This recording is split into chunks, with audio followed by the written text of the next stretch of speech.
if you're getting divorced and you have to testify in court, be prepared. Now, how do I mean that?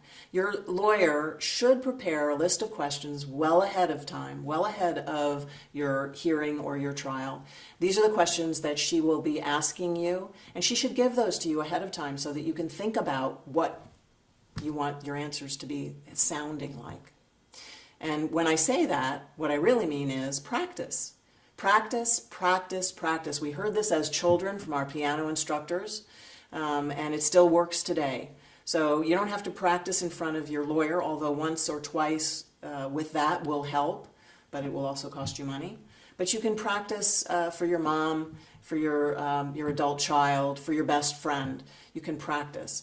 It's unfortunate, but in family court, the more credible you appear, the more likely it is that you'll be believed. And the more you've practiced, the less stressed you will be, and the more credible you will appear. The more stressed you are, the less credible you will be.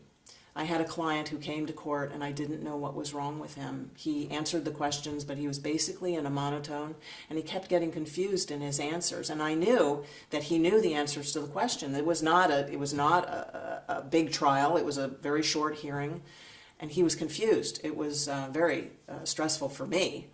And as we walked out of the courtroom, I asked him why he had answered the questions that way, and he said, "Well, I was so nervous about coming to court, I took a Valium, and I'd never taken one before."